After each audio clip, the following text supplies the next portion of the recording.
Slovakia. And I just wanted to thank everybody for joining us this morning again. And it's really great to have you join us on behalf of the German Marshall Fund and Friends of Slovakia.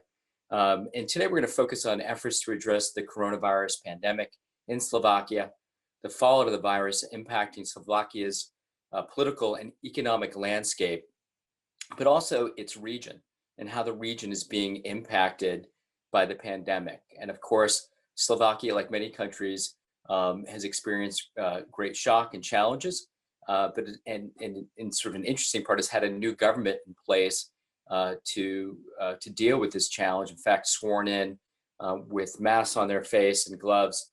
And so it was really an interesting opportunity to see how a new government has dealt with these challenges. We have a great lineup of speakers today. Just for those of you who don't know, my name is Jonathan Katz. I'm a senior fellow at the German Marshall Fund. I also direct GMF's Frontlines of Democracy initiative. And I'm especially pleased that one of my colleagues is joining us from Bratislava, Pavel Demiš. GMF has long played a role in Central Europe. In fact, Pavel Demiš oversaw our office in Bratislava and GMF activities for almost a decade. And so we're really pleased to have Pavel here. Just some brief housekeeping rules as we begin the event. This event is on the record, and so there will be a recording of this, and please feel free to go back to it and share. But during the event, you're only going to see the speakers on screen. They can't see you. We'll have a Q&A session for those of you who've been on these Zoom calls, and I think everybody's been probably on at least a dozen or so now. There's a Q&A function at the top of your screen. And when we get to that point, we'll ask you to send in some questions. In fact, we've already received many questions already, even before the event. So thank you for those that have already started providing us with questions. Before turning to the speakers, what I want to do right now is turn to Scott Thayer, the chairman of the Friends of Slovakia. Scott, thank you for being here, for being a partner in putting this event together. And so I'm going to turn it over to Scott.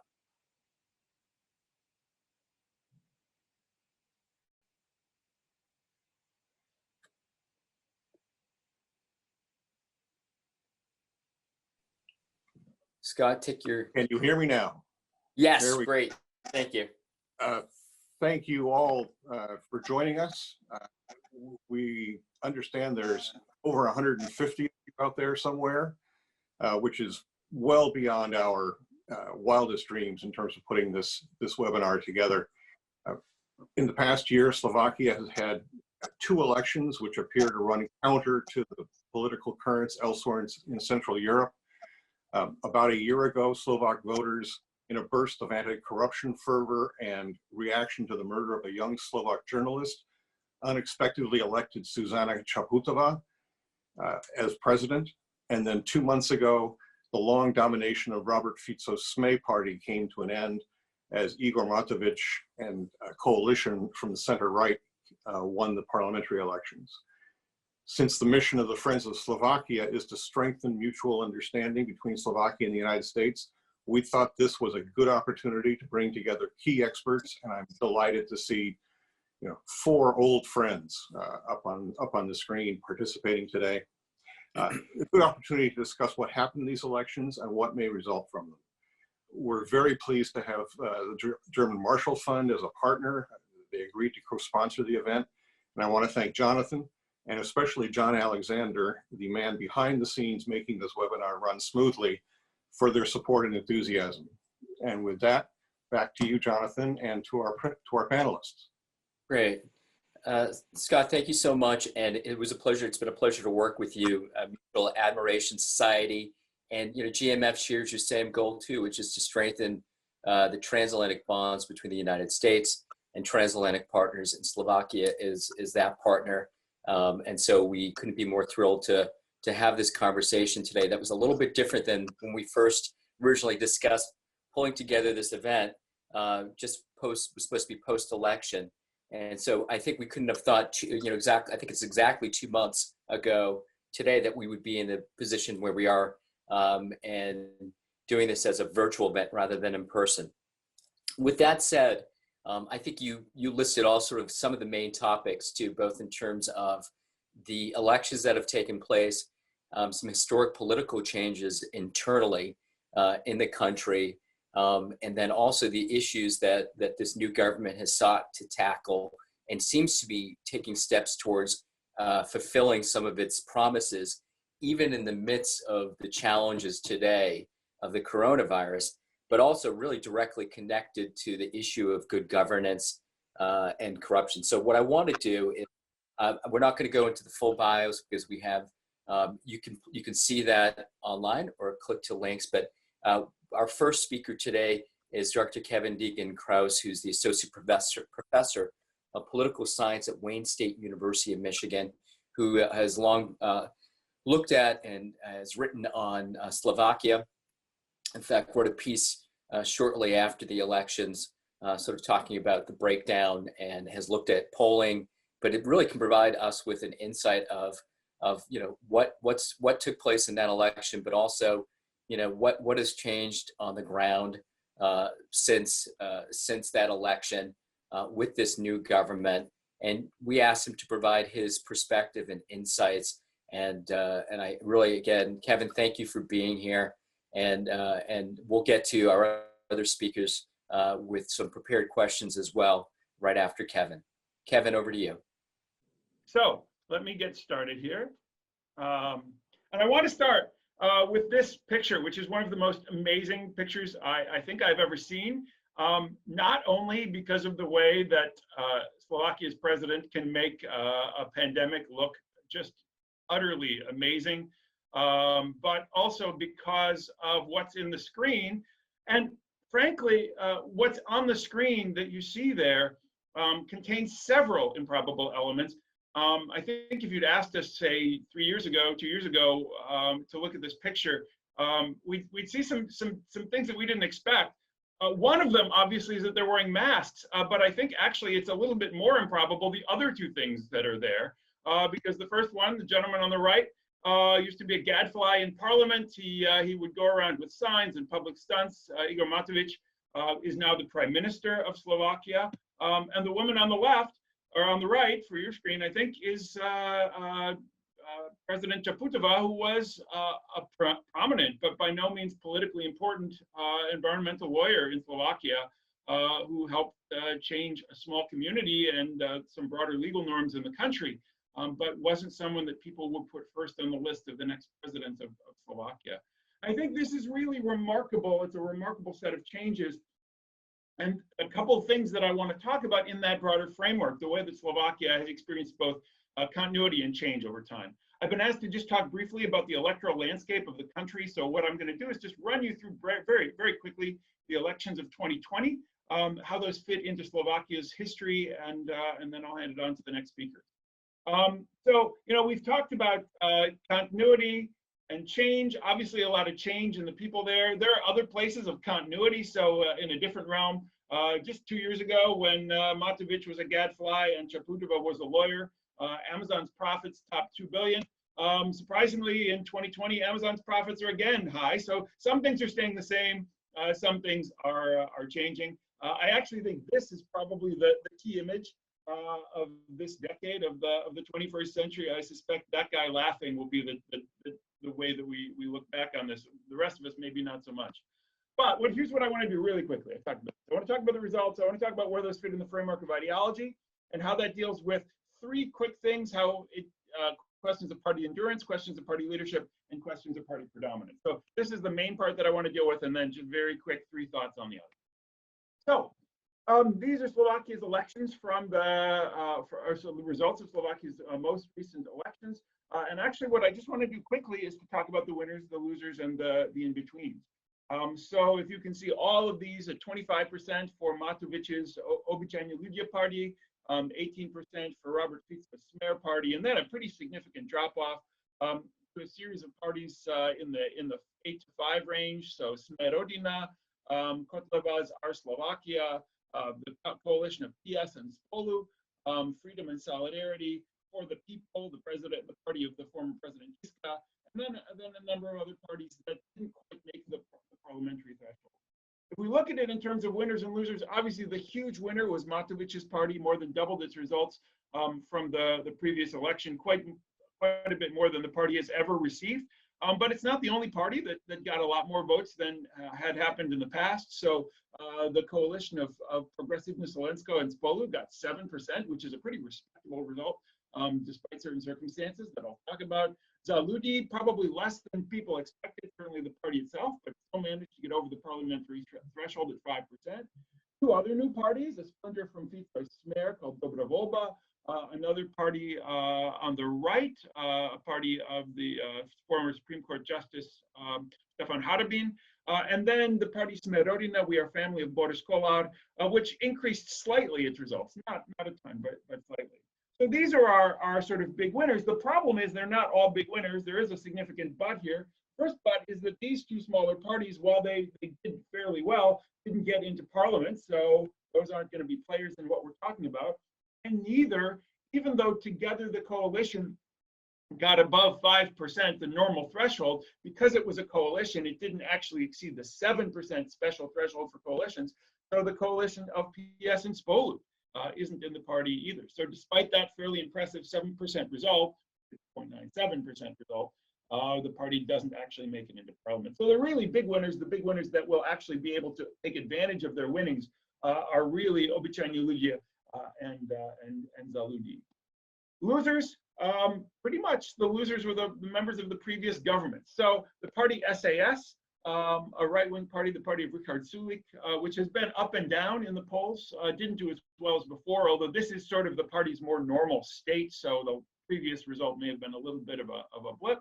But the other three parties that lost were Fico Smer party, which lost 10% of its total, dropping down to 18.3%, and the Slovak National Party and the party Most Hid, both dropping out of parliament completely by significant margins and really not being part of the players here. So quite a few losers, most of them from the former government, and actually not even mentioned here is the party Siet, which didn't even run again in the election. So every single party of the past government dropped by significant amounts, and 3 of the 4 didn't even make it into this new parliament. And this is during a time of significant economic growth. So it tells you what's gone wrong in terms of corruption with that former coalition. And then there are some parties that are not quite either winners or losers. So the party of Kotleba, our Slovakia, got 8%, which is no change. And then the Christian Democratic Party and the party of the Hungarian coalition, those both stayed around the same with their previous result. But again, there are some fairly big buts here, because for these two parties, KDH and the party of the Hungarian community, those numbers of 4.7 and 4.0 don't get them into parliament. So even though they're stable below an important threshold. They can come back. The Czech Christian Democrats came back after being out of parliament for one election, but neither of these parties shows significant upward growth. The other not quite winner here is Kotleba, not because that 8% isn't a big amount for a party on the radical right, but because it's exactly what they got in the previous election when polls had shown them to be increasing dramatically. So for this party, this was actually a hit, even though it wasn't a hit from previous election results. What this means in practice is that these are the parties that are in parliament. So obviously, Matovic's Obychajny Ludzie, the largest. The second largest, Fico Smer, it's only the second time it's ever been not the largest party in parliament. The other time was when it first entered into parliament in 2002. And then a bunch of smaller parties. What's kind of remarkable here is that because of all the parties that aren't here, all the white space, almost 30% of Slovaks voted for parties that didn't make it into parliament, which is the largest in Slovakia's history. And what that means is that in terms of votes turning into seats, all of those additional amounts actually end up strengthening the parties that do make it into parliament. So every single one of these parties that's making it into parliament has a stronger strength in parliamentary seats than it would have had in the initial number of votes. In terms of parties in government, and I'll talk about this quickly in a second. We've got these parties. So Fico's party is not in government, and Kotleba's party, which is on the radical right, is not in government. But the rest of the parties, the 4 remaining parties, are in government. And even though it wasn't necessary to make a 4-party coalition, there could have been other ways to do this. It turns out that this is the coalition that the government decided to go with. I've talked a lot about continuity and change. And one of the really interesting things about Slovakia's parliament is if we flick back and forth between the votes and the actual parties, we see two very different approaches. So if you look here, you can see this is a party tree of Slovakia's parties from the very beginning, from 1991 all the way through 2020. And what you can see are a lot of political parties. There are about 50 different political parties depicted on here. Those parties go from large to small, small to large. They make coalitions, they splinter, they appear, they disappear. This is a lot of change. If we're to look at this in the American perspective, it would be two bars going across the screen, one blue and one red. So Slovakia's politics is obviously quite different than that of the United States. But when we look at the actual voting percentages, and if we try and categorize those parties into party families or rough ideological blocks, what we see is not complete continuity, but a significant amount of continuity. A Hungarian bloc of political parties, a bloc of Slovak nationalist political parties, a bloc of right political parties, though like in the United States, right means a lot of different things, a bloc of left political parties, though again, left means a lot of different things, and then a bunch of parties that are in this middle that I'm going to say we don't exactly know how to categorize, at least not in those specific dimensions. And all I wanted to do is quickly give you a sense of how these have changed over time and the importance of that for Slovakia's political history. So if we look at this, the Slovak national bloc, so these are parties that tend to advocate Slovakia's autonomy, its independence vis-a-vis international organizations. They tend to be parties that don't think well of immigrants or ethnic minorities. This bloc had been dominated for a long time by the light green, by the Slovak National Party. And there have been some other parties that have appeared. At one point, the Slovak National Party split into two equal halves, some other parties, but really there was no challenger on that side until the emergence of Kotleba's Our Slovakia. And then in the most recent election, another emergence of Vlast. So this is the way that Slovakia's national bloc has arrayed itself, divided among those political parties.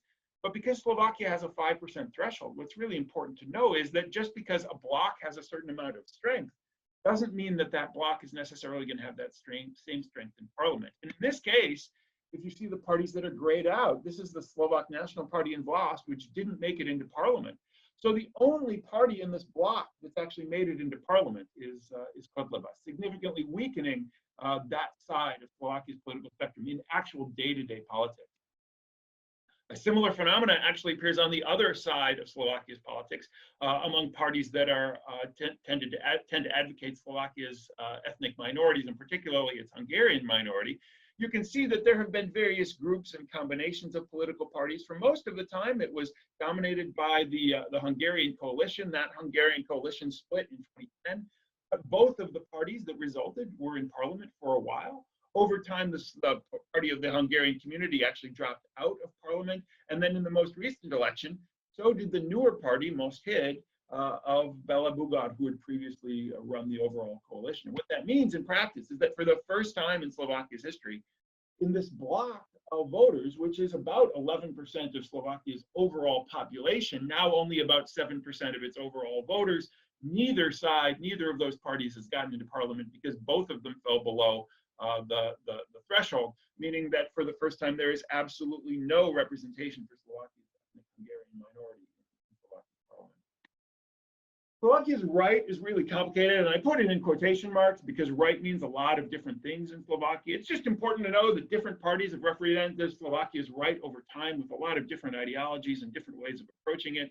The royal blue that's down here is the Christian Democratic Movement. That's been a dominant part of Slovakia's right since the very beginning.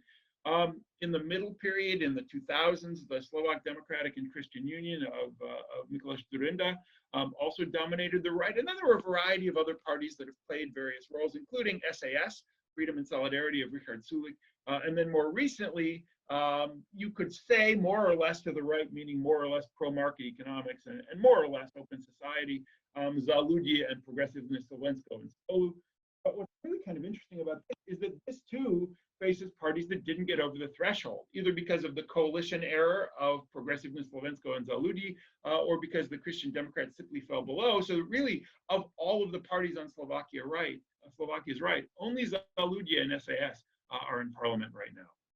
In order to see the rest, we actually have to sort of shrink the framework a little bit because there are a bunch of other parties that I don't exactly know how to characterize.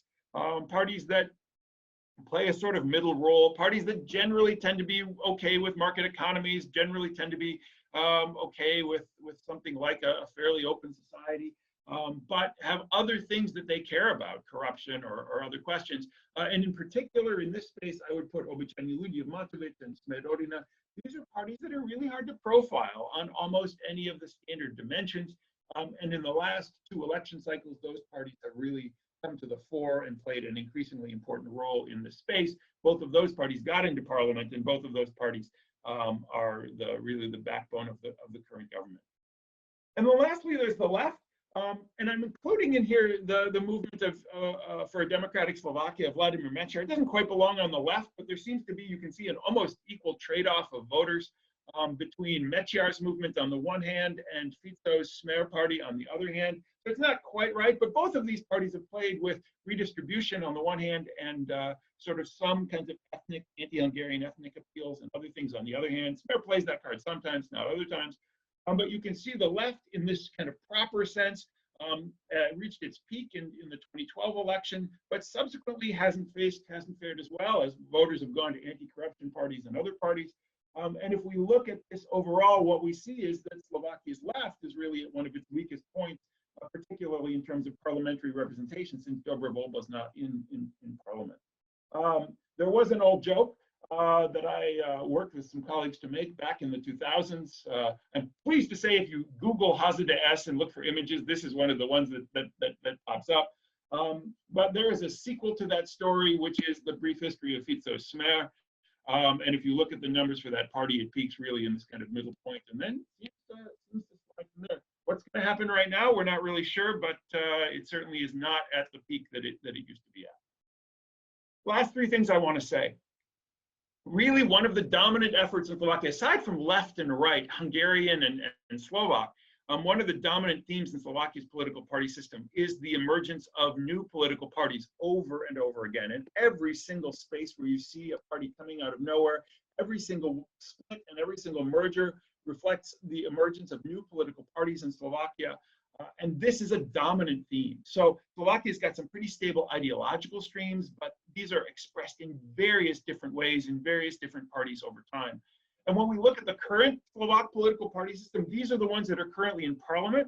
What that means in practice is that if you look at Slovakia's current political parliament, not a single party in Slovakia's current current parliament was established before in the 1990s. Every single one of them was established in the 2000s or later. And really, if we exclude Smer from that, every single one of them really is a party of the 2010s or even the 2020s. What this means is that these are new parties. They're fairly uninstitutionalized. They're usually based around particular individuals. And that's the second thing that I actually want to talk about, because I want to take a look actually at the leadership of these particular parties and how that's changed over time. So if we look at these parties and we look at their original leaders, so Fico Smer, Sulik's SAS, Kotleba's party, he's in the name of the party, Matovic's Olano, Kolar's party of Boris Kolar, We Are Family, and Zaludi. If we look at the original leaders of these parties, and then we look at the current leaders, they're the same people. Not a single party in Slovakia's parliament has ever seen a change in leadership. And that's really significant. So we're about to see a leadership challenge within Fico Smer, but not a single party has ever seen. And what that means is, in terms of the fragility of these parties, the way they're based around particular leaders, I think really suggests a kind of, fragility, I think is the word, in terms of the actual institutions. So they may stand for something, they may not, but the institutions themselves are really based heavily around particular leaders. And I think that makes coalitions particularly difficult to deal with and makes parties particularly prone to falling apart. The last thing I want to say, and maybe that's some bad news, the good news here is that Slovakia, while it has a pretty fragmented coalition, has a different kind of circumstance than a lot of the other countries in the region. And I think it's worth noting that this while it may not have that long a lifespan, I can see a lot of these leaders fighting with one another. I can see these parties falling apart. I can see a lot of other things going on that might diminish the longevity of this particular coalition. I think that's a better result than what we see in Slovakia's neighbors, where you've got two dominant parties, in Hungary and in Poland, that don't look like they're going to collapse anytime soon, and in fact are taking advantage of the current crisis to deepen their own political power within those societies. So I guess if I were to throw in a personal opinion, I'd have to say better this kind of chaos than this lack of chaos pointing in the wrong direction. That's all I want to say. I really look forward to questions, and I'm going to hand the screen back to Jonathan. Thank you, Kevin. Thank you for that deep dive on sort of the election and also sort of running through the trends, the political trends. And we'll come back to that too, because I'll come back to a question about sort of the impact of the coronavirus right now on sort of the issues that shaped that election, where things have shifted since, I mean, the last month and a half seems almost like a year for many people in terms of lives and sort of the economies being impacted, politics changing. So we'll come back to that. Grisha, can I bring you in to pick up where Kevin left off? And on your last point, Kevin, too, just on sort of what's taking place in the region in Hungary and Poland. We'll bring in Pavel as well to talk a little bit about the neighborhood. But I couldn't agree with you more. That's my opinion as well, which is shared too, that Slovakia's political leadership seems to be one, despite the multi-party melding together, in some sense, is dealing with some of the key issues on democracy and governance, and also seeking to strengthen the EU, which is incredibly important. So if I could, Grisha, if I could turn it over to you, maybe just to talk a little bit about the coronavirus response internally as well, how you see politics shaping these issues of identity that Kevin touched on. But if you could just build on that and sort of tell us what you're seeing and your thoughts on sort of the political leadership that was shaped by previous events, which was mentioned earlier by Scott and by Kevin, but also the impact of the coronavirus today, which is also, again, impacting politics in countries globally. So Grisha, can I turn it over to you? Yes, thank you very much, John. Thank you very much. It's my big pleasure and honor to be invited to this event organized by German Marshall Fund and Friends of Slovakia. So thank you very much to both organizations. I am now sitting in my home office in Bratislava in Petržalka, which is a few hundred meters from border to Austria and a couple of kilometers to border with Hungary, but neither Hungary nor Austria is accessible for us, as Slovakia is accessible for citizens of these countries. Really, coronavirus, this pandemic completely changed our life, not only personal life of people, but also political life, public social life. I will speak about the impact of coronavirus to political development in Slovakia, because it's now the most pressing issue. But if you would allow me, if you let me just to add something to what Kevin Krause in his brilliant presentation said, maybe a few words about what happened, just to add, and why it happened. Why so dramatic changes occurred in Slovakia in this year. I think that there are some very important things to realize, that we have the new configuration of party system. New configuration was formed. New dominant political force appeared. Of course, it's not so dominant as HZDS in previous years and Smer, but nevertheless, Olano of Igor Matovic is now the dominant party. We do not have political representation of very important and relevant for political, ideological, or maybe opinion blocks, ethnic Hungarians, definitely, because it will affect the situation in the during the whole electoral cycle. The absence of political representatives of Hungarian minority, but also progressive bloc, the social liberals. Kevin included them into the bloc of right force. I think we can discuss whether they are really right. Yeah, maybe part of them, together, they belong to this center right, but I wouldn't consider progressive Slovakia as a part of the right. But nevertheless, they will not be in the politics, and they were quite relevant in the last, I would say, maybe 2 years. The last 2 years, this trend somehow formed itself, preparing to be represented on the parliamentary level, and now they are not. But also, again, Christian Democrats didn't make in the parliament, and mainstream nationalists. I think that Kevin quite precisely described the situation. So it means that now we have the reformatted party system. Re-election of fascists. Re-election of fascists means that this political force really quite well established today. So if some people considered their first intrusion to the parliament as a kind of deviation and maybe mistakes of some voters which were coordinated or misoriented, today we see that this party really consolidated its position, and then now they will be very strong integral part of Slovakia's party system, unfortunately, but it's reality. Now, why it happened? If you will let me to say a few words about why Olano became the dominant force. I think that, and it was really absolute change in perception of politics before elections, that finally voters had opportunity, many voters had opportunity to support the party which could individually defeat Smer and Fico, individually, not as a part of the coalition, but first time Smer was really defeated by one particular individual party. So many voters, and we know in which sequences before elections, started to realize that fortunately, there is one party which is really capable to defeat Smer. And that's why Matović was so successful. Before elections, in a couple of weeks or days before elections, he basically took over voters from all center-right parties. Of course, he weakened them by this. And also he addressed and mobilized even some potential voters of Kotleba, not the real voters of Kotleba in the previous elections, but we know that they got in opinion polls.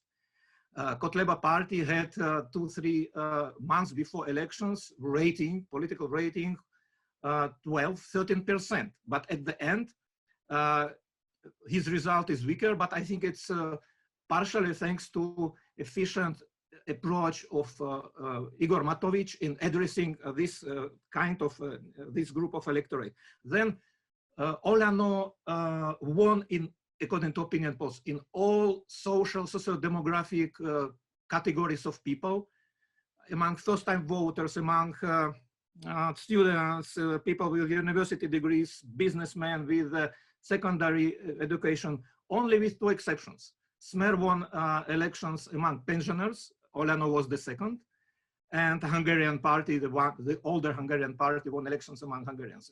I mean, so Olano really was winning formation among all social, almost all social categories. Then why Matovic's performance, and really he was like perpetual mobile. He acted as a, as a person with unlimited energy. But one topic, of course, helped to him, and it was topic of corruption.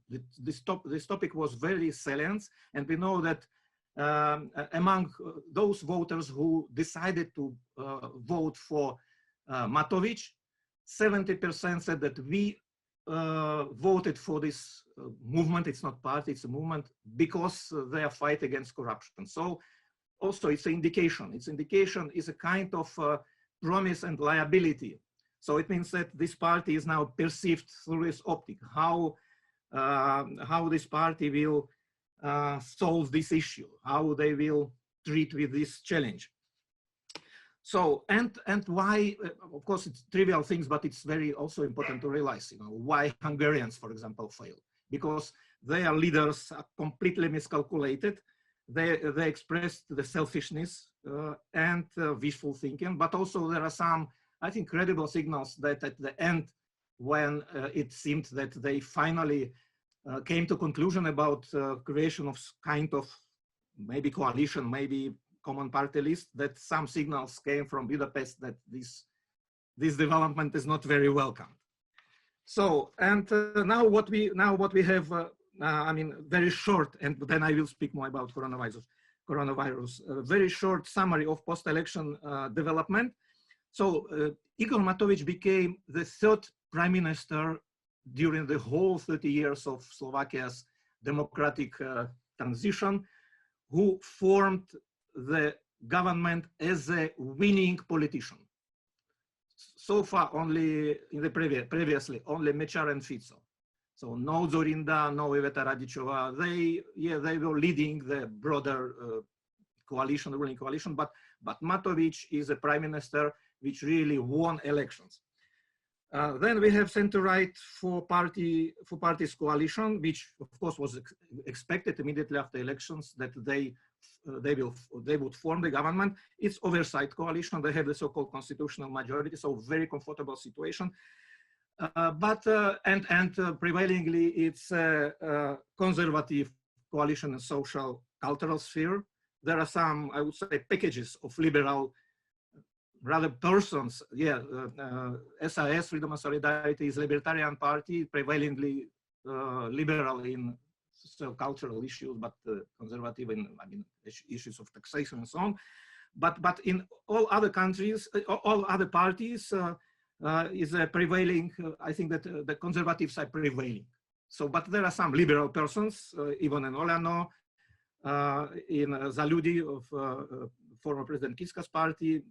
Maybe we couldn't identify such people in Smerodina. They are either unclear, their ideological orientation, either unclear, they're very pragmatic, in quotation mark, but mostly they're conservatives. And there are some division lines in this four parties coalition. As I said, that, I mean, dominance of conservatives in social cultural agenda, but in economic sphere, I think it's the more or less equal proportion of etatists and liberals or libertarians in economic sense. So it means that it's one of the lines in which the ruling coalition can be divided in practical steps.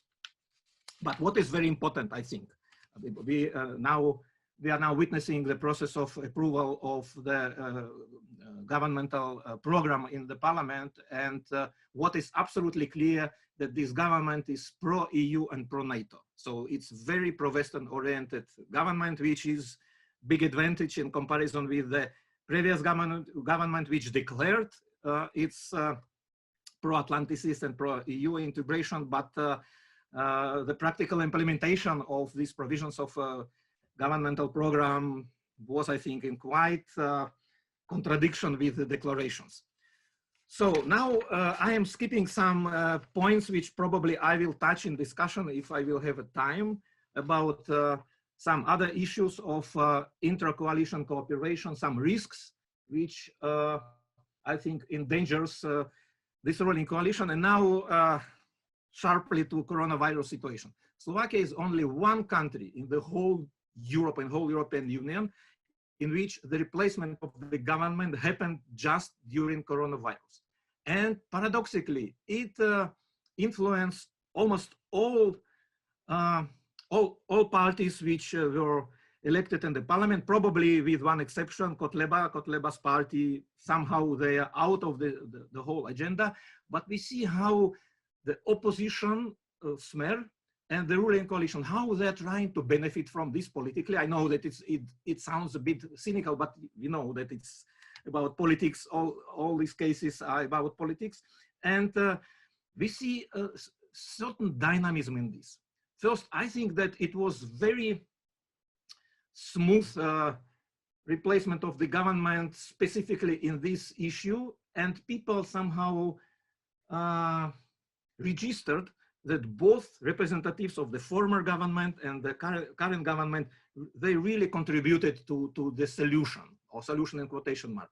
And the perception after Matović government took over the parliament was that these two groupings, or two prime ministers, that they were equally successful in treating the issue. But the opinion poll, which was conducted 3-4 days ago, and the results were published, showed that this perception changed. and unfortunately for the current government, not in favor of the current government. So today, more people perceive Pellegrini as a better solver of this issue than Matovic. I mean, the question is, what happened? What happened during these 3-4 weeks? And moreover, it's my personal persuasion that with all objections against Matovic, his profile, many things, and we can discuss this, I think that Matovic's government is not even relatively, but really successful in practical sense. And what Pellegrini did, actually, the most important thing that he really did, it was the closure of the country. So the country really was closed. It was done by him, but I think that he didn't feel necessity for radical steps when many experts, I mean, following what is happening outside of Slovakia, suggested to do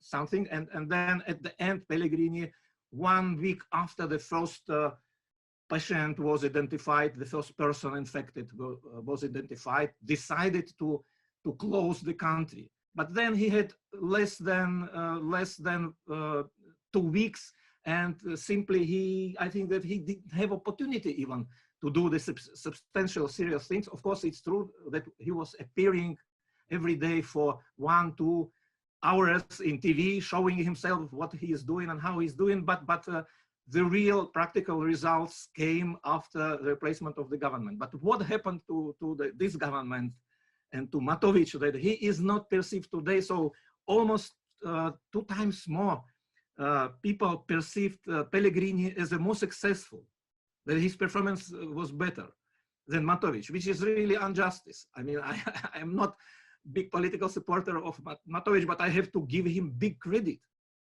In spite of all these disputes with the libertarians about, I mean, open the country, but really he is doing basically good job. And I think that something very quickly happened, which can, of course, help Matovic if he has some, at least a sufficient level of self-criticism.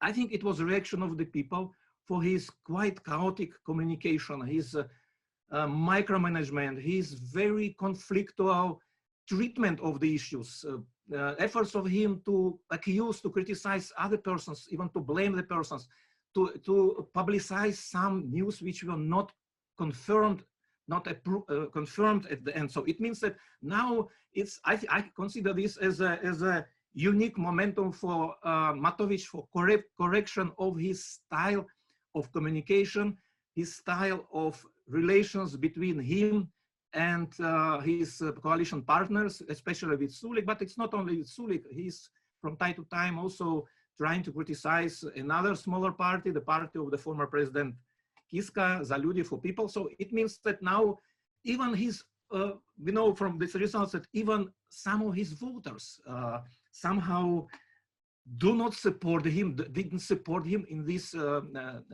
opinion poll as a successful fighter against coronavirus, in spite of the fact that he is really, I think, that much more efficient, much more productive, much more fruitful. I mean, his policy is much more fruitful. And just I can just remind, I mean, we have only 18 persons died, in only 18 deaths in Slovakia, and the number of infected persons is less than 1,400. And of course, it's a result of government performance, but also it's a result of the, I mean, identification of the population with the regime which was introduced by the government. We can, again, I have some objections against some points of this regime, but generally, according to opinion polls, according to everyday behavior, people are abiding. People are very disciplined. People are following the norms, the rules, and the result is that in this, I would say, conjunction between the government and the population, Slovakia is today one of the most successful countries. Really, Slovakia is not, I mean, on the radars of the world media, but and some other countries, like Germany, of course, Taiwan is probably the best. South Korea, Singapore, and other countries in Europe, even Austria. But in Austria, there are some hundreds of deaths. We have only 18.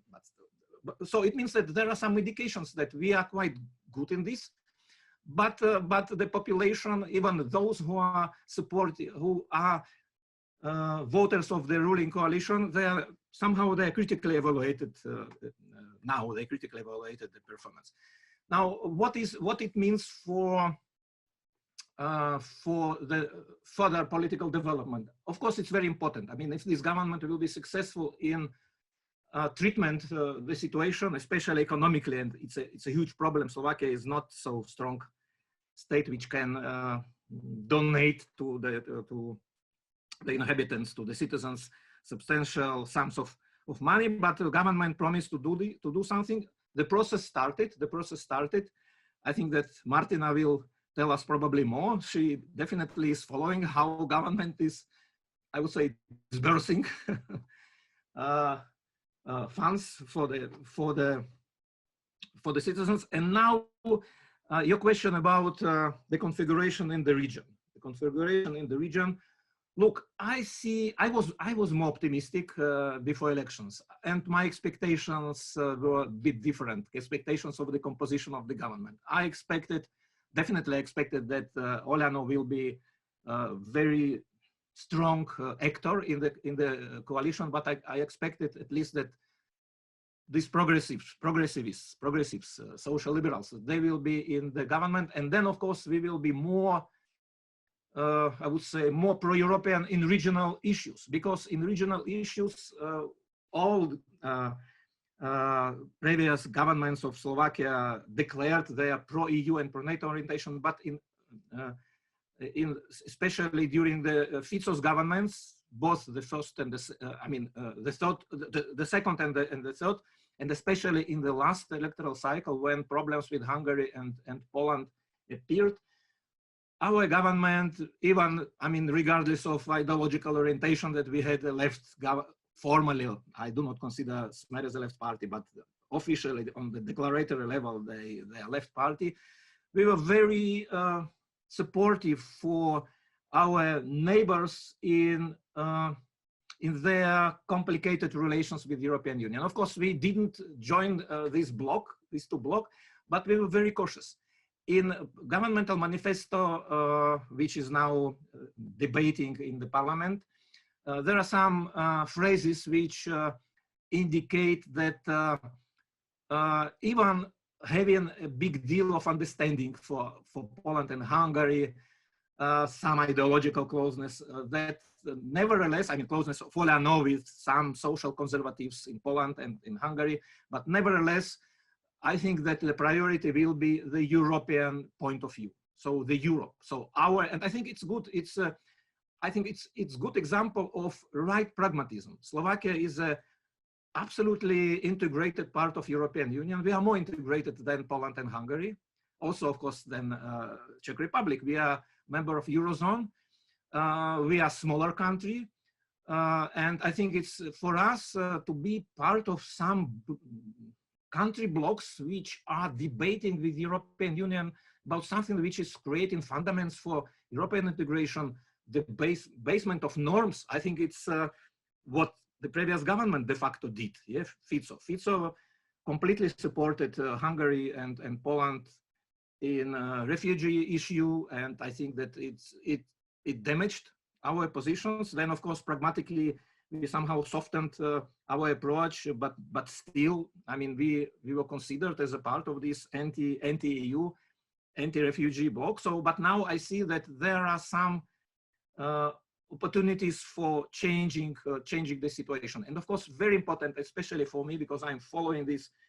During the last electoral cycle, not only me, but big part of expert community in Slovakia, we were absolutely unhappy how some forces inside the ruling coalition de facto tried to divert Slovak foreign policy to eastern direction.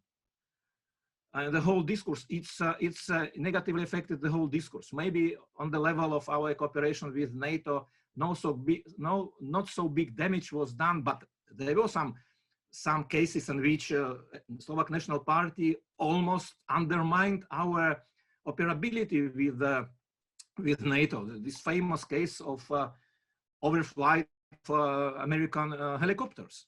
They were able to prohibit their landings in Slovakia. Fortunately, it didn't happen, but they tried to do this. But absolutely, I would say, tragic impact had this kind of foreign policy in presentation of Speaker of Parliament Danko, his frequent visits to Moscow, his terrible statements, which completely contradicted to our foreign policy, how it dramatically, negatively damaged and impacted the public discourse about foreign policy. I think that this government will have a lot to do for fixing the situation. So maybe now I will stop, not to steal time to other speakers. Thank you very much for your attention.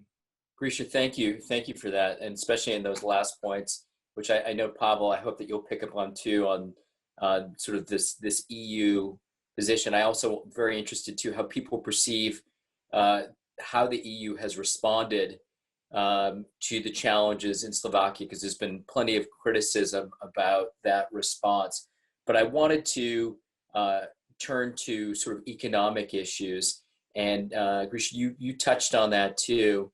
You know, the polling numbers that you raised between the beginning of this crisis, the political change in Bratislava to where we are today. And I think some things obviously jump out. We're seeing this globally, but in Slovakia, there was a recent poll that said 80% of Slovaks are concerned about the economy, 58% fear for their income and future job opportunities. I think this is almost across the globe that you're seeing this.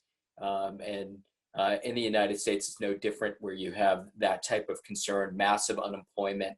And I did want to point out that when you look at the new government's job in sort of addressing the coronavirus, the numbers are extraordinarily low, and they should be applauded for that. And hopefully that will continue. But they're also a victim of this transition in the sense that they're holding the economic bag as well. And so I wanted to turn to Martina, who you've played multiple roles as a diplomat, also now at SAIP, on the board of Friends of Slovakia, but you're also both an economic expert, but also an expert in countering corruption as well. And you have focused greatly on issues such as combating malign influence of Russia. China is also of concern. Grisha mentioned sort of Eastern orientation. I know a lot has been written previously about the previous government's relationship with the Kremlin, including some senior leaders in parliament. But I wanted to turn to you to talk about the economic response, anti-corruption efforts, and what you're seeing both in terms of Slovakia, but also sort of expanding. I know in your sort of own personal capacity to talk about this, what we're seeing regionally in spaces like Hungary as well, because obviously there's a significant border. There's, whether you're looking, and I think Grisha mentioned how close you are to a number of different borders, and Slovakia has started over the last couple of weeks to opening up again. It's sort of the big question that many governments are facing, is how best to transition and address the new challenges that may come with that transition. And in a space like Slovakia, you have multiple borders where economic trade is critical across borders for the health of the economy. So if I could just turn it over to you to talk about the economic situation, the economic response, but also this real deep challenge. Corruption was not only a challenge in Slovakia, it's a challenge across the border in Hungary, but also across the region and south as well. So I'm going to turn it over to you, and thank you again for joining us. Thanks for having me, Jonathan. Hi, everybody. Thank you also for mentioning that I will speak in my personal capacity today. Though I will, of course, build on what I learned from working in Europe with the Center for International Private Enterprise here in DC. I feel like we have more questions than answers these days, right? And so this discussion should be interesting. I'm very much looking forward to drawing on the expertise of of many of the participants from our audience. I've seen some really interesting names on the list. So let me float a few ideas with you. One thing that's sure is that governments concentrate on crisis, right? And acting under crisis or state of emergency, even if it's with the best intentions, can very well facilitate corruption, as you rightly stated. Good governance, including transparency, therefore, always needs to underpin all of the measures that we take, whether you're in the government, public, or the private sector. It is extremely encouraging to see that the new Slovakian government put the fight against corruption at the heart of its mission. For those who didn't have a chance to review the new program, the first entire chapter, so 5 pages, are dedicated to this topic, which is really refreshing to see, especially given the situation in the wider region. And I'll be happy to give you some examples if you're interested later during the discussion. Companies, whether it's in Slovakia or elsewhere, primarily SMEs are in a survival mode, right? Managing the epidemic to sustain their operations is their top priority right now. But the private sector will likely play a very significant role in post-COVID recovery and reconstruction. That's why it is important that not only the public sector, but also the private sector's ethics are, on the top of our priority list, because they will affect the overall governance in the future.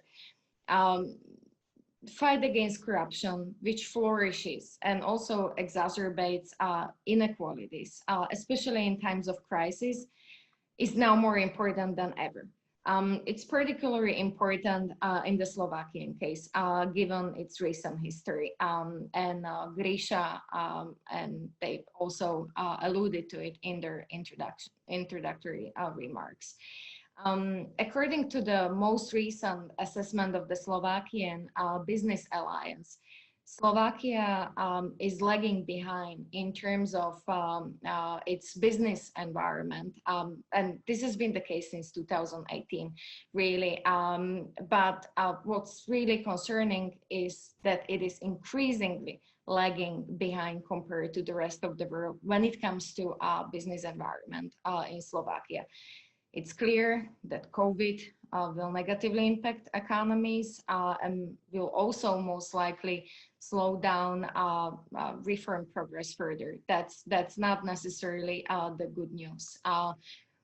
In simple words, there is a lot to catch up on, especially if you are new in your position. And I wish I could see everybody who's on this webinar, just to ask you to give me a show of hands. Those who would want to be in the shoes of any government or even a business these days, probably not that many, right? Governments, including the Slovakian government, have been responding to COVID by using a whole range of measures, starting from loan guarantees to businesses, to deferred taxes, new unemployment benefits, and health expenditures. But reconciling fiscal sustainability with the urgent needs is a daunting task, right? It's very encouraging to see that the new government decided to add some of the most reputable independent economists in Slovakia to its emergency council, including our dear friends from INECO or INES institutes in Slovakia. And again, I'd like to recognize the new administration for that. There are, however, economic areas where COVID has served as an innovation and growth trigger, and this trend hopefully stands to continue, right? We see news from Slovakia about how Slovakian scientists are developing new tests or even ventilators. One of them was developed by our dear friend Pavel Čekan, who lived in the United States until not so long ago. So I'm very proud of him and everybody else who's trying to help to get through this difficult period. It's important to say that the economic recovery is also an opportunity. It's not only a challenge, it's an opportunity to do things better, not just to return to the old normal, but to do better on issues such as automatization, digitalization, and environmental sustainability. And it's not going to be easy. I know, we all know. And again, we have more questions than answers these days. But it is concerning to see that some governments, especially in Central Europe, have imposed unprecedented restrictions on human rights and freedoms, including privacy and free speech during COVID. Some are even expanding government control over the economy. Some would say they're using the crisis to justify acceleration of the democratic crackdown that we've seen even before the epidemic. And I will be happy to discuss the situations in Hungary and Poland, particularly later during Q&A. Overall, I would say that the crisis highlighted the need for more digital readiness and the opportunity to go further also when it comes to digital transformation of companies and governments. But governments and companies need to not only invest in the necessary infrastructures, but they also need to ensure that they can guarantee the protection of critical data. And there was some conversation about this also in Slovakia, but I'd say that Slovakia handled the tracking of infected pretty well compared to some other countries around the globe. In this situation, the role of independent media and NGOs, primarily watchdogging, has become increasingly important. And I'm glad to see that we have also some journalists from Slovakia with us today. I'd like to say hi to my dear friend Andrej Matišak, specifically. And again, the role of media, independent media, and NGOs is crucial. It's reasonable to predict that there will be backlash to globalization and growing support for economic isolation. We have seen before the epidemic, but COVID is a global challenge that requires a global, or in other words, coordinated response. And it goes back to some of the points that Grisha also said about regional collaboration, whether it's among the Visegrad 4 countries or within the European Union and even NATO, right? COVID is one of the greatest challenges that EU has ever faced. When it comes to its capacity to manage crisis, foster solidarity, and demonstrate cross-regional added value. I put some numbers from Globsec's latest poll in March, according to which there were 3 times more Slovaks who believed that China helped Slovakia greater than the EU. In numbers, there were 68% of Slovaks who believe that China helped Slovakia greater than the EU, compared to 22% who seen a greater value in the support received from the EU. That's alarming, but the good news is that the mood has now started to change in the EU's favor. There are various reasons for that, right? I would say it's primarily because of the support that the EU has eventually managed to agree on, whether it was during the first phases of the COVID or primarily during the European Council this past week. On the implications for the transatlantic relations, I would say that those still remain to be seen. It's unclear what's going to happen. There's a lot of talk about whether NATO should play any role when it comes to democratic backsliding or crisis in Europe or not. And I'd happy to discuss that further. But I'd like to say that Europe was a contested space long before the epidemic, right? And the coronavirus situation made it only worse. The situation is more acute, and it's hard to predict what impact it may have on the EU itself, transatlantic alliance, and other alliances. Beijing very clearly, China, for example, use the situation for face mask diplomacy, for lobbying to improve the perception, public perception of its country in Europe, which is concerning to me more when it comes to the Western Balkans than Central Europe. But one thing I'd like to highlight is that the European governments, and maybe even the United States, may wish to reconsider introducing stricter rules on purchasing distressed companies in sensitive sectors in the post-COVID period. And I will leave it at there. Again, I'll be happy to answer any questions you may have. And with that, back to you, Jonathan. Thank you. Thank you, Frank. Thank you for that overview, talking about sort of one, importance of private sector in this process. Obviously, the partial opening that are taking place, or in the process of taking place, is really important. And also, good governance, bringing in the right people and giving them the responsibility to help formulate strategies and policies is a really positive sign. And you mentioned, I know there's a few names that you and I have talked about as well. And I think that's important, but also the EU response and how that is being viewed.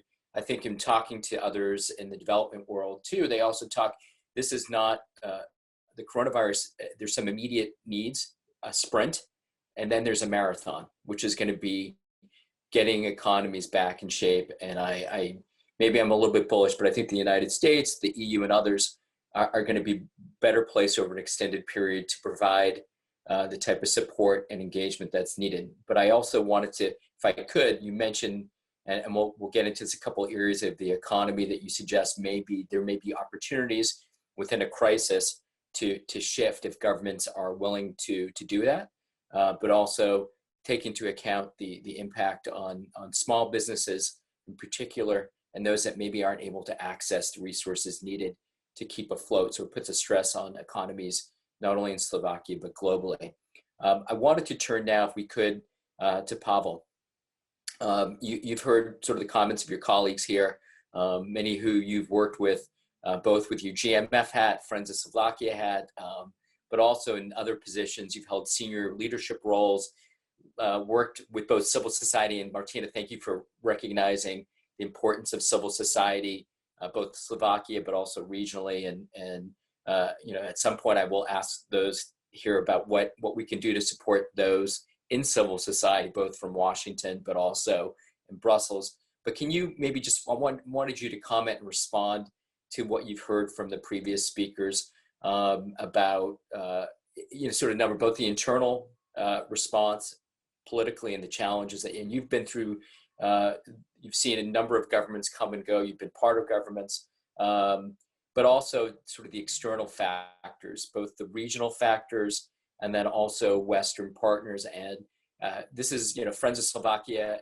spends a lot of time, as this GMF, supporting the strengthening of transatlantic relations, as does SIPE as well. In fact, most of you who are on the screen right now continues to play a role in that, and that remains paramount even in these moments where it seems like people are inwardly focused, how important it is to be external and to be engaged. So if I could just turn it over to you for, to respond to our speakers, our other speakers, and to comment. And then one of the things I will do just right now too is ask that those that have joined us, please send in your questions right now. We've already received a number of them, but we would welcome you submitting them now, so we're ready to go into a Q&A session. Pavel, over to you. Thank you very much, Jonathan. It's really a distinct pleasure, honor, and joy to be with all of you across Atlantic in this webinar. And since Friends of Slovakia and GMF partnered to put us together in this very unusual times when saying that we are in the same boat couldn't be more true, because both United States and Slovakia are counting every day things related to Corona, how many infected, how many died from Corona COVID-19 and so on. I think that besides sharing news and opinion, I view this as a psychotherapeutic transatlantic session. When I will be updating my friend, partner, ally book, I definitely will include this session. Also, I was very pleasantly surprised how Kevin is still keeping in touch with our little country over here. Once you will be allowed to travel, we will need to arrange some honorary citizenship for you, Kevin, because your description of this Slovak party development, I couldn't say whether I'm happy or shocked or ashamed how emotional political landscape we have throughout these last 3 decades, which you try to depict on your very original diagrams. I would like to now make few comments related to domestic situation, and then second set of comments will be related to foreign policy, including European Union, transatlantic relations, and few comments on other foreign actors. I think that Grisha and Martina, surely Kevin, really outlined this dynamism and reasons of the changes, and also showing how unusual actors we are having. I will just add few things which for those who do not follow so closely Slovakia need to realize. First, that last year we celebrated 30th anniversary since Velvet Revolution. And I think that last year also we had presidential elections where female president Zuzana Čaputová won. It was mentioned, but I think that in order to understand all this dynamism which brought us to today, electing president last year and electing Igor Matović and this party quartet government, really turning point or tipping point was murder of Jan Kuciak and his fiancée.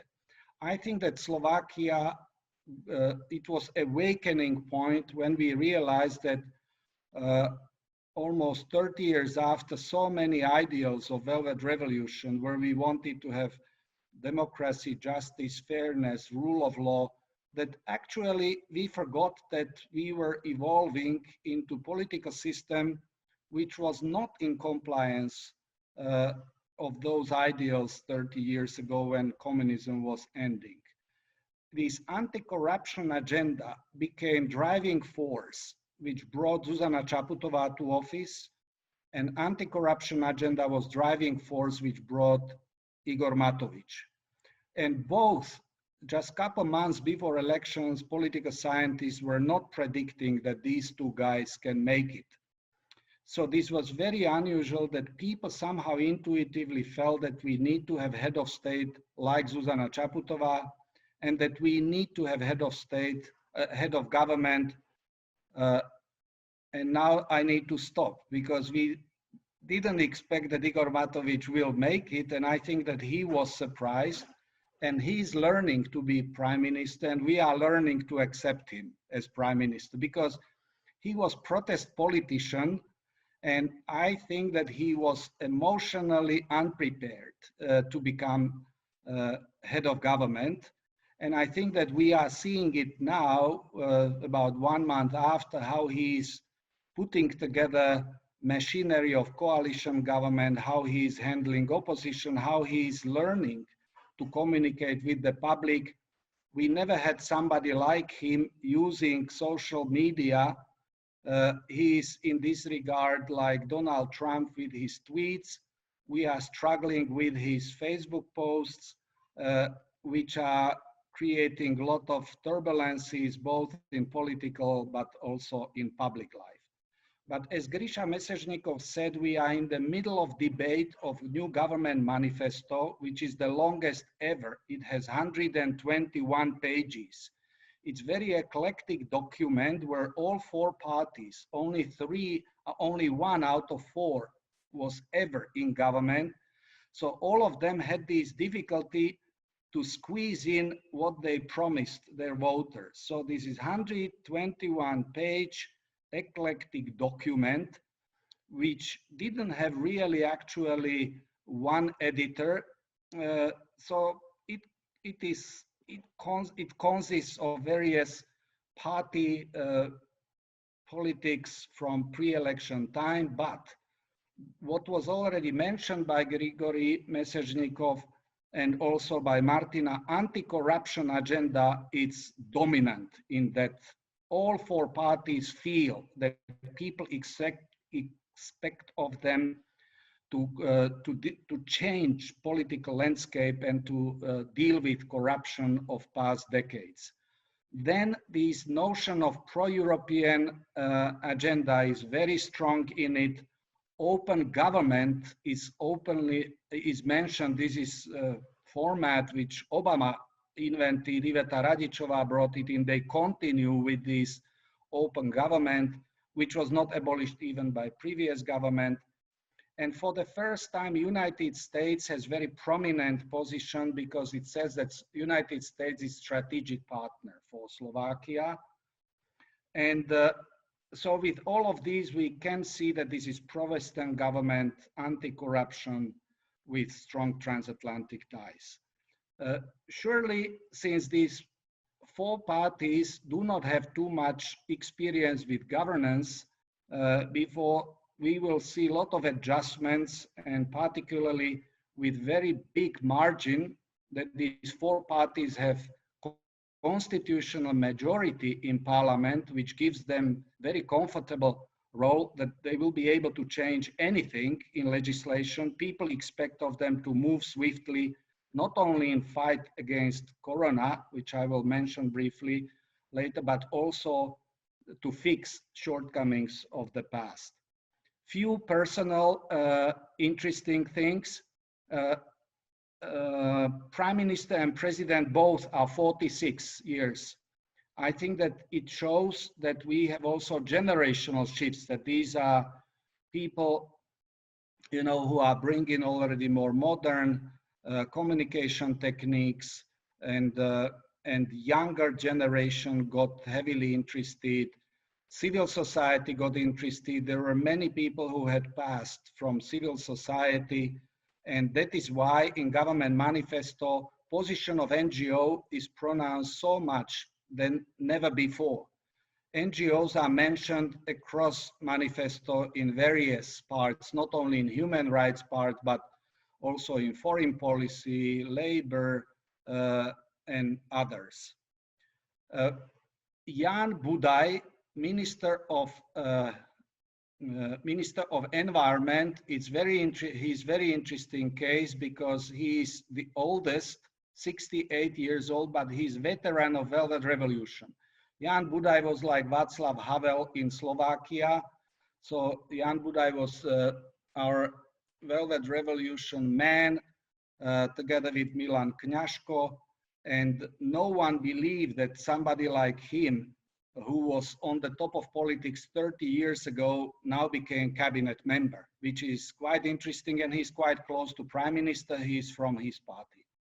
Second interesting guy for the sake of our debate is Ivan Korčok. Ivan, and through him I will come to Corona, because Ivan was until recently ambassador to the United States, and he had to become minister via quarantine. So when he was asked to come back, he had to be at home for 2 weeks. We needed to be sure that he didn't bring bug from the United States to his homeland where he's serving now, as first foreign minister who became diplomat after Velvet Revolution, because previous foreign ministers like Eduard Kukan, Jan Kubiš, or Miroslav Lajčák, all three were educated in Moscow Diplomatic School. Ivan Mikloš was already educated at Comenius University here in Bratislava.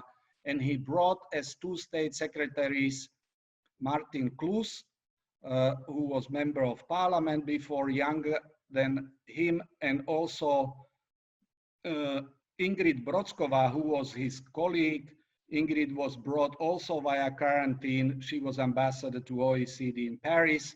Ivan wanted to show that she has experience in economics, because this will be important for us. And Martin Klus is strong in EU affairs, that this will be division of labor at foreign ministry. Now, this corona, I think that if anybody would be interested in Slovak politics and would try to look at faces since swearing in, you would never see face of our government members. They were swearing in masks. President, as Kevin showed that image, and now whenever they are on TV debates, they have to have masks. So most people, since they became members of the government, so we have completely masked political landscape here. You can't be on television without mask. It just shows that Corona became so overwhelming factor here from the very beginning, that we were among the first most strict countries which closed schools, all educational institutions, companies, and so on. So everything is influenced by that. And as Grisha mentioned, he mentioned 18, today we got 2 more. So altogether we have just 20 people who died from Corona until today. And per 1,000 people, we are the best country in whole European Union. So all these measures paid off. And I think that this is quite important, that now debate goes on whether we should open up slowly companies, which is taking place, how to deal with all kinds of measures which will ease a little bit life, because people are getting nervous. It has its impact on public life, politics, and so on. Also, debate in parliament now is heavily influenced on who and how handled Corona and so on. Now, as far as foreign policy is concerned, I think that nowadays for Slovakia, European membership became probably the key issue, and where people are realizing how important for us it is that we are member of European Union. Because with this shock in our economy, we know that EU is the only grouping which could help us financially to overcome this, because EU was flexible enough to open up various channels of funding from structural funds and other funds, which people would be able to use to fix some of the shortcomings and crises which all economists are showing that we will have. Surely what was mentioned already, that EU was unprepared for this, of course, like everybody was unprepared.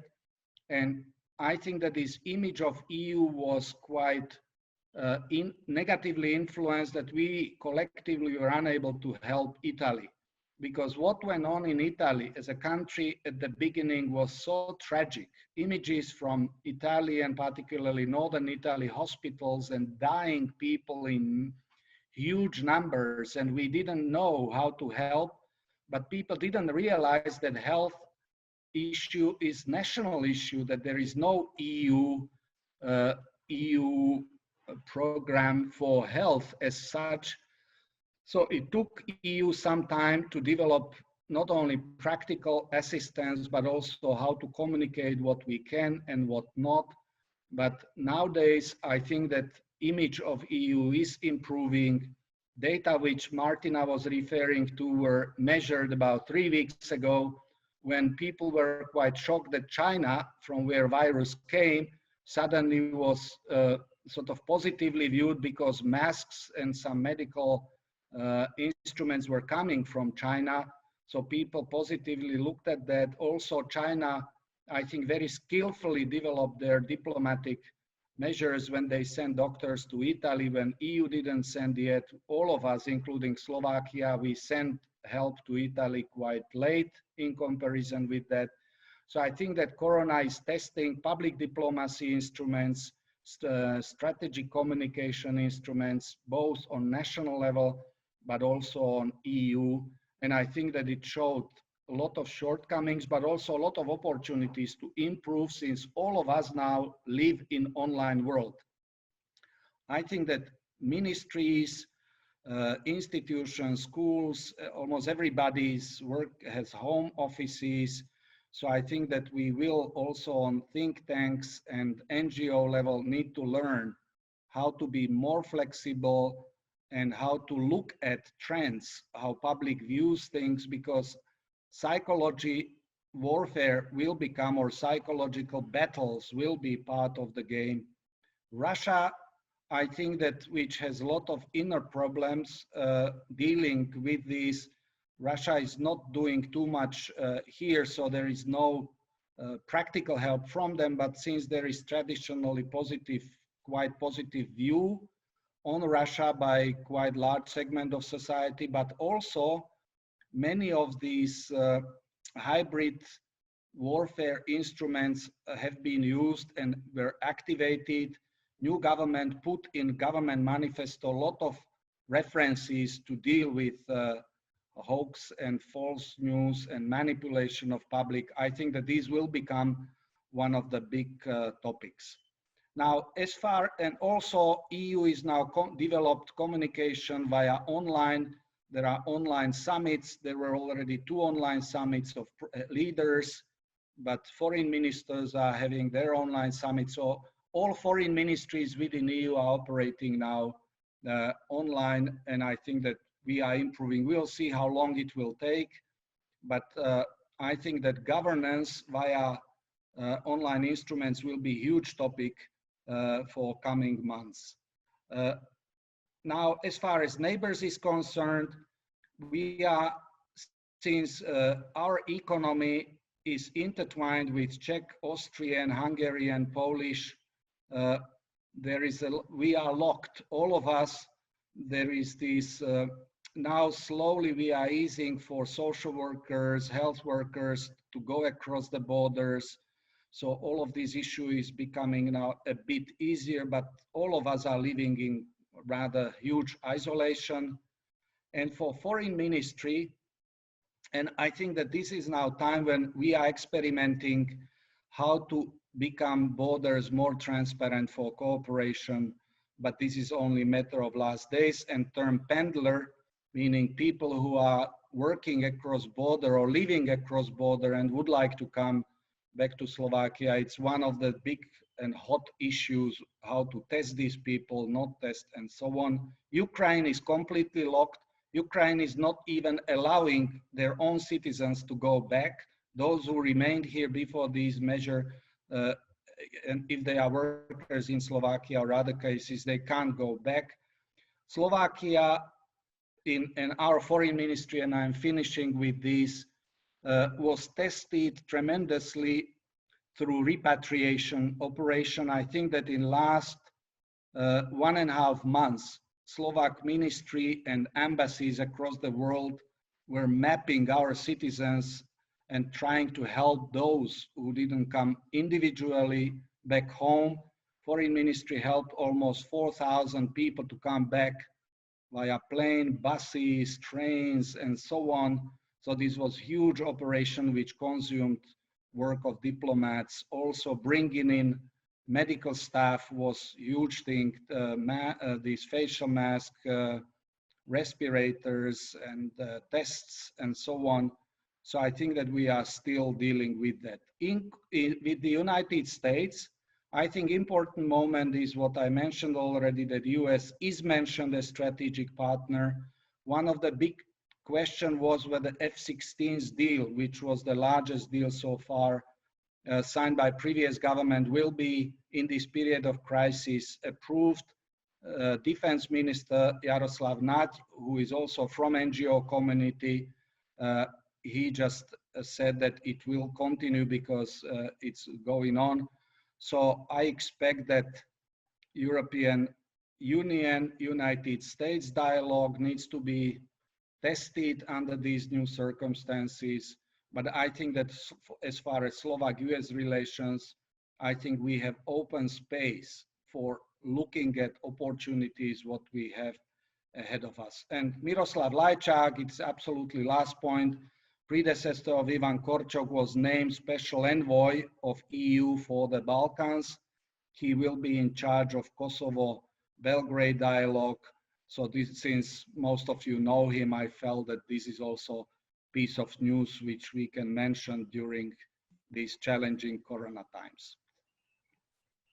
Pavel, thank you. And that last point is important also for the United States because of the role they're playing, the Trump administration in the Balkans. And we won't get into a discussion on Kosovo, Serbia, and the U.S.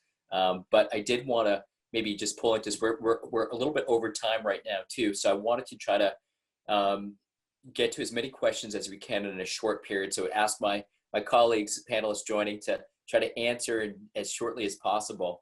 But I wanted to maybe just jump into, we've had a number of questions about whether there's an expectation that this new government will play a wider role in terms of European cooperation. And it sounds to me like bringing in senior Slovak officials is a good sign on difficult challenges and issues. But also, in terms of the V4 itself, whether we're going to see the government play a more significant role addressing challenges. And I've heard we had a couple people writing in about sort of democracy even before the event today, about whether or not you're going to see this government play more of a vocal role. So I wanted to ask you about where you see this government going on this subject matter. And I also wanted to just, one question too about the economic side of this too, is Pavel mentioned sort of the importance of sort of regional engagement, and in the question of direct foreign investment and transparency. In Hungary, one of the measures that was taken was to, in effect, hide or sort of put behind a veil a deal between the Hungarian government and China on a significant infrastructure project.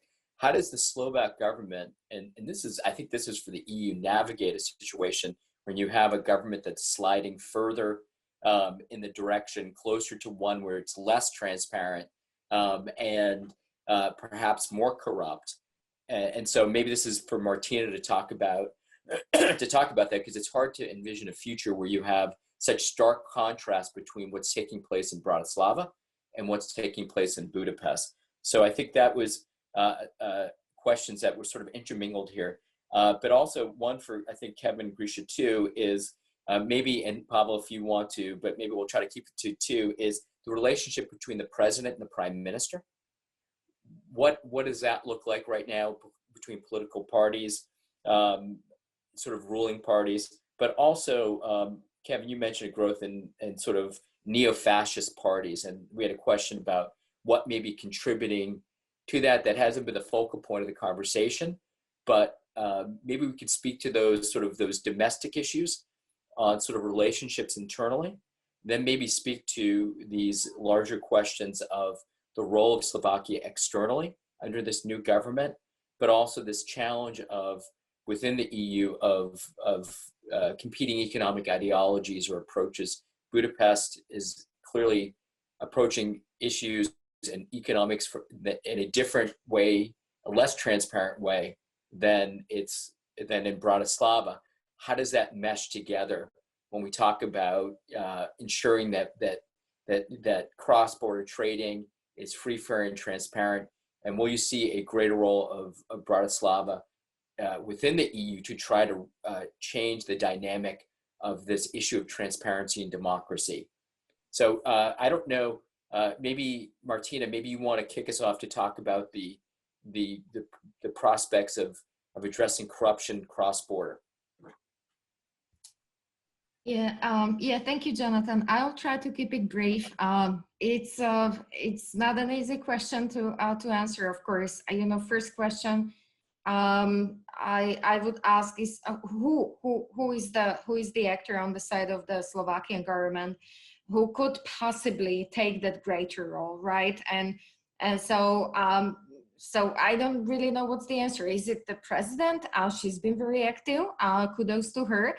Is it the government? And if there is an appetite on the side of the Slovakian government, we also have to ask ourselves what it is that the government or the president, whoever takes any steps to play the greater role in the regional context or the European, what is the stakeholder gonna get out of it, right? Because Visegrad, for similarly to the EU, is is a marriage of convenience to certain extent, and so the competencies, tools, and the resources of each of these stakeholders, whether it's Slovakia, it's Visegrad 4, or the EU, are limited. And again, everybody's overwhelmed with COVID. So I think there will be some strategic thinking going on in Bratislava in terms what it is that the country can get out of this. It's been encouraging to see that some of the recently elected mayors have been very vocal on the issue of corruption. They even partnered with some of the mayors in other countries in the region, including Poland, Hungary, and the Czech Republic, to pledge that they would always stand up against populism, corruption, and so on. So it's been very encouraging, but I feel like that maybe the government will need a bit more time also to figure out again the division of their tasks when it comes to greater regional roles that they may have to play in communication with the president. President has been very vocal on the importance of not only transparency, but again, clear communication. To put Slovakia in contrast with some other countries, I would just say that Slovakia, I would highlight that it's a country which is a front runner in transparency of ultimate beneficial ownership. So there's a lot that the neighboring countries can learn from Slovakia in this respect. It hasn't seen much of Russian or Chinese, primarily Chinese investment in the recent past, unlike Hungary, and it goes back again also to the points that Pavel made and others on the transatlantic and European orientation of this new government. I also praise the Prime Minister for appointing, or the President for appointing Ivan Korčok as a new, my former boss, as a new Foreign Minister. So these are all great signals, but I feel like that Slovakia needs a bit more time to figure out what it is that its role could be and what it is that the country can get out of it. What are the platforms? Again, EU competence is limited, not to speak of NATO. So it remains to be seen. Mhm.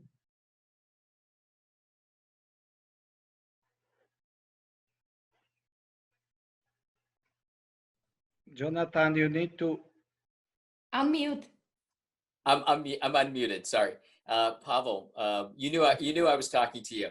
Yeah. Can you pick up on that conversation? But also, is it a bit unfair? I mean, there are some of the questions that we received related to the internal dynamics of the coalition, and whether there are those that may be more pro EU than others. Is it unfair to place expectations in the middle of a coronavirus pandemic on a new government to play that, to play a role at addressing challenges that the EU and NATO, forget about NATO, let's put NATO to the side, that the EU has had challenges in addressing, and where the US has been less than vocal on addressing as well? Are we asking too much? And are there internal challenges in the coalition to projecting externally?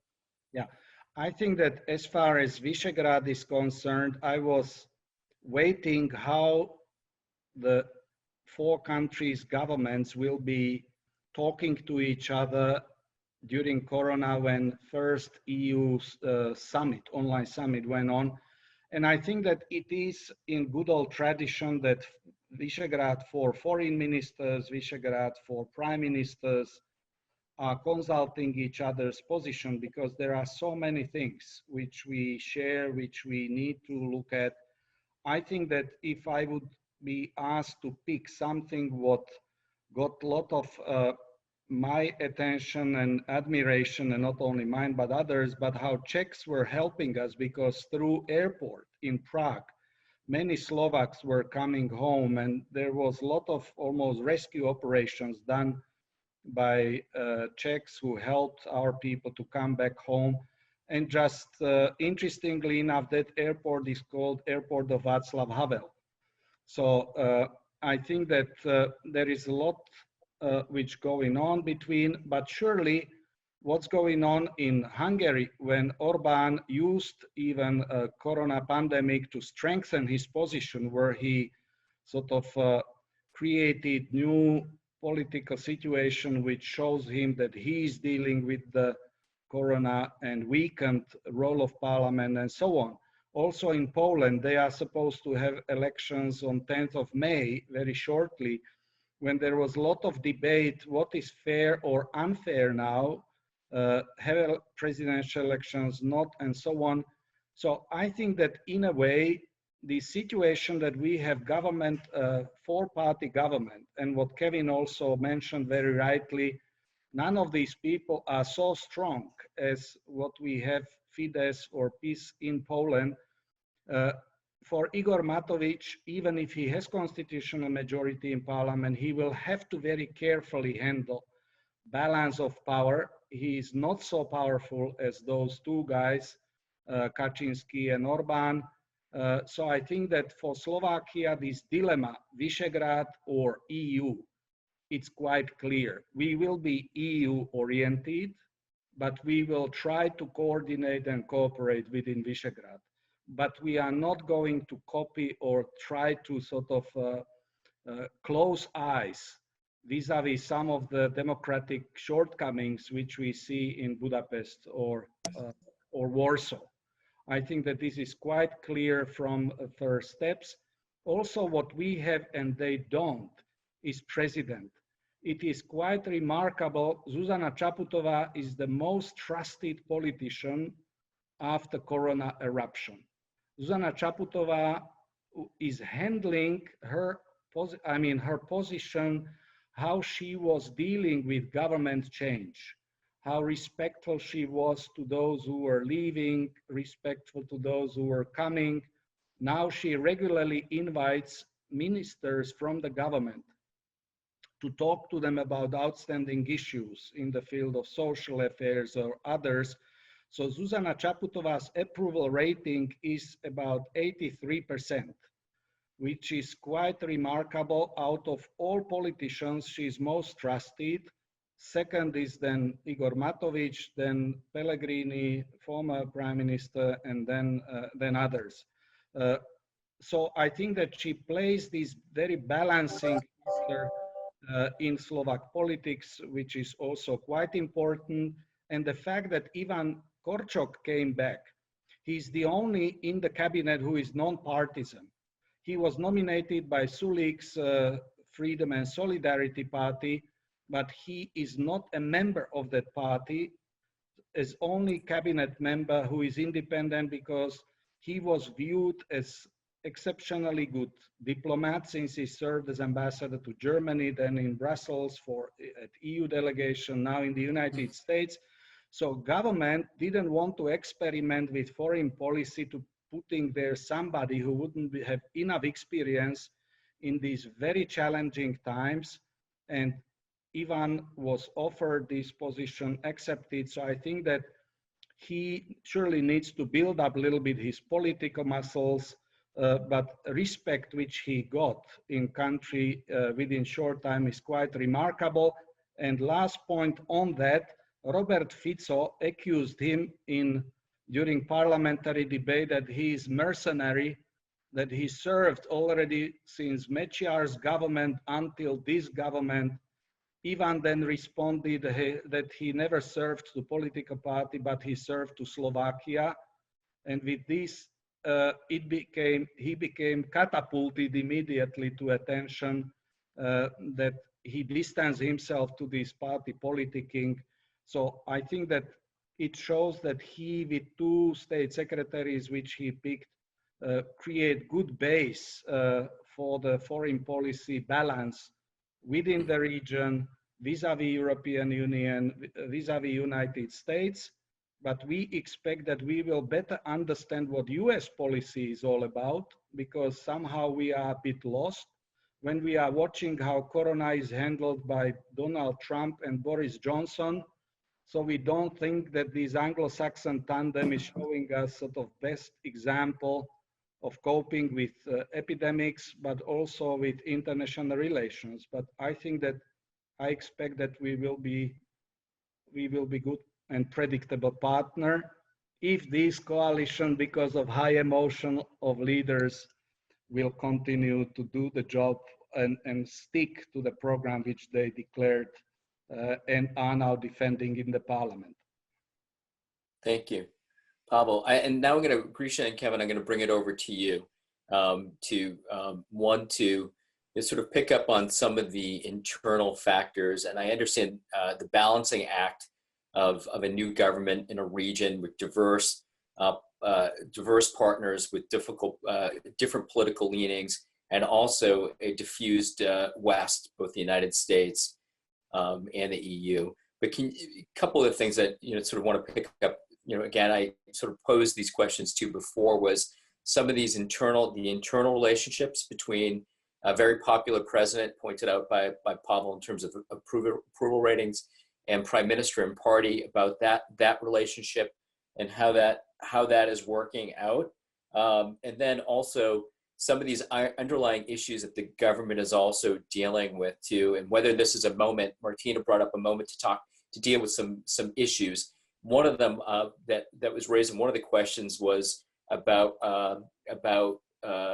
political and socio-economic inclusion, particularly Hungarians and Roma, whether this is an opportunity for the government to work towards greater inclusion. But I wanted to sort of bring you in on sort of some of these internal, and feel free, and we'll please try to keep your responses down to very short, because we're over time. But I wanted to bring you in on some of these underlying issues, Kevin, that you raised from the very early on, and Grisha, that you touched on. Maybe first we'll go to Kevin first to focus on some of these issues, and then Grisha will go to you as well. And I know you also have some thoughts as well on the foreign policy side. Please feel free to weigh in. Kevin, the floor is yours.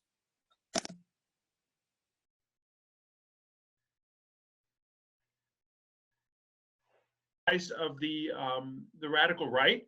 I think on the one hand, it's concerning anytime that you've got 8% of the voters voting for someone who has not too long ago worn uniforms with sort of Nazi era memorabilia.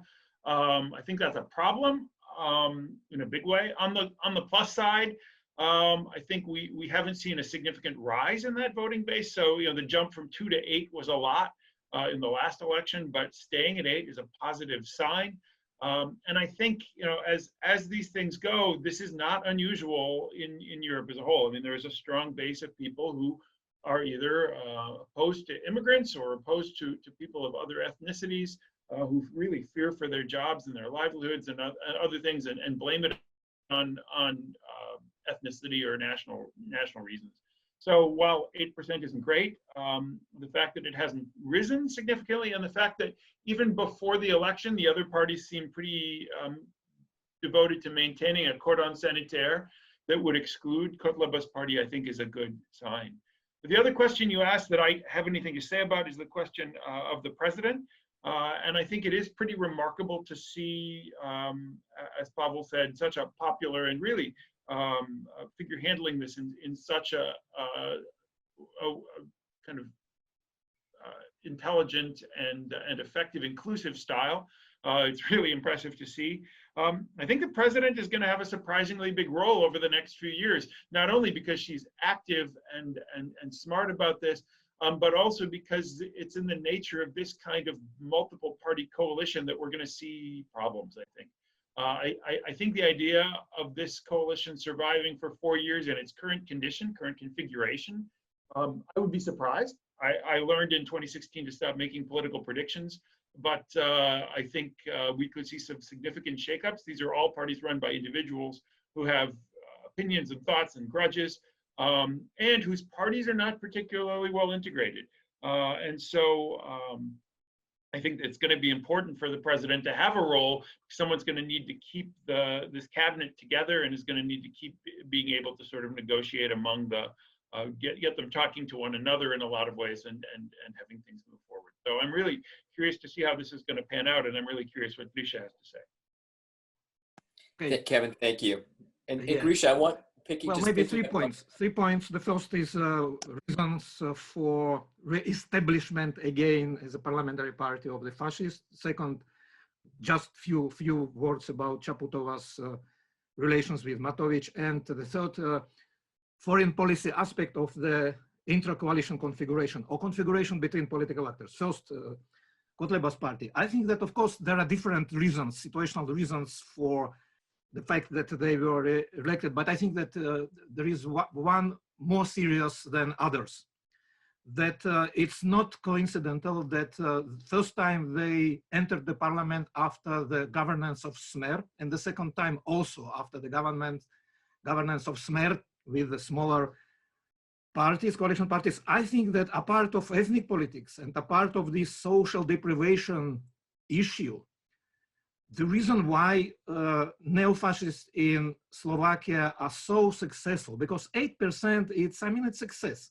And 2 times they have got 8%. It's the illiberal regression of democracy. So it means that they use something in political development, in public life, in social discourse, something which helped them to be more authentic in their political promises, in their mobilization strategies. So again, not only ethnic politics and their radical nationalists, not only social deprivation, and they are anti-capitalist party, but also, the whole development, how national populists worsen the quality of democracy, and it influenced some people, 8%, again, it's not small numbers, and they will support it. So the second question, Čaputova's relation with Matović. I expect that it will be rivalry, but not so strong, not so harsh as, let's say, between her predecessor Andrej Kiska and Robert Fico. And don't forget that Matović was one of the politicians who supported her when she was elected to the presidential position. Olano supported. Olano was a part of the bloc which supported her. It was a broader 5-6 party coalition with which supported her. But the question, of course, is very important that her party, former party, didn't make in the parliament. So now the relations is not with her as a representative of some active party which is in parliament. This party is not in the parliament, but there were some elements of rivalry even now. But I think that Matović, he is quite cautious person, and he realizes that he is popular. He has a high credit, huge authority today to be in conflict of relations with her. But some elements of rivalry we saw how she is treating the coronavirus agenda, and I think that he is very jealous guy. He's really jealous, politically very jealous guy. But I think that he feels the red line which he couldn't or shouldn't trespass. And then the third issue, foreign policy aspect of configuration among configuration of actors. Look, we had the situation in the previous electoral cycle till the last year that we had in the highest constitutional positions 3 guys with very high foreign policy ambitions. President Kiska, he was very pro-EU, very pro-NATO, pro-American, very liberal. In terms of international order. Then we had Speaker of the Parliament, who also was very ambitious, but he was trying to protect Russian interests in Europe and in Slovakia. And then we had 2 persons in prime minister positions who were, they on the declaratory level, they were inclining to EU, but sometimes they were jumping to Russians. It was very unclear position. Now we have very different situation. We have already very ambitious president and quite knowledgeable now, maybe surprisingly for some people, because she is only 1 year in this position, but she is really very good in foreign policy agenda. Yeah, so I think that she will continue with these ambitions. Then we have Speaker of the Parliament who voluntarily rejected his personal ambitions in the politics, foreign policy. He said that, okay, I will not be the partisan, and he referred to Danko, who was a pro-Russian partisan. No, no, no. I will keep the line, in accordance with the official foreign policy. So it means that, and I understand him, he doesn't have ambitions in foreign policy. He's very domestic. And then we have prime minister. Of course, it's his obligation to represent the country as a prime minister, but he is very unexperienced in foreign policy, very unexperienced. I know from many people who are surrounding him that, it's not even on his political radar. The foreign policy agenda didn't appear at all before he was elected in the parliament and appointed as a prime minister. So what it means, having in foreign ministry, Ivan Korchok, Ingrid Brodskova and Martin Klus, I think that the real implementation of foreign policy will be upon the Ministry of Foreign Affairs, which is a good thing. And Matovic, I think that he understands where there are his limits in this, and I hope that he will give free hands to Ministry of Foreign Affairs and Korchok, especially now. The nomination and appointment of Korchok was a big issue for experts, for journalists, for the more advanced public. And of course, Matovic feels this, that he cannot just restrict Korchok in his activities, as something sometimes happened to Lajčák, when Lajčák was restricted by his government. I think that it will not happen. It will not happen in this government. And if I can, because I saw one question from Sharon Volchik. Yeah, first, cordial greetings to Sharon. And she asked, the first question was rather, it was a joke, whether Matovic on his press briefings is recommending people to inject disinfectants. No. But sometimes he's also speaking in very strange manner.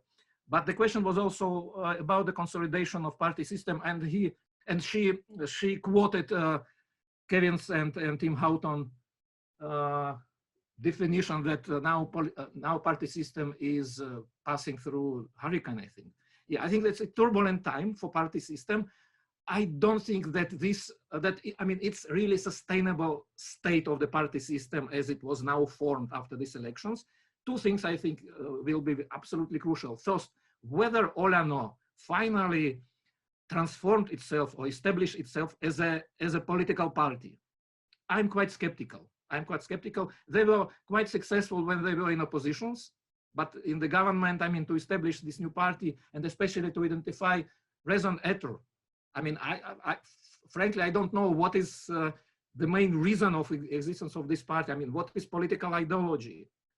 So, but we will see. And the second, I think the second point, whether the social liberals, or at least the center-right spectrum will establish itself as a real, very powerful actor, whether it will be only progressive Slovakia with Polo or together with For People. So if these forces somehow will rearrange themselves, then I can imagine that the next step will be more consolidated.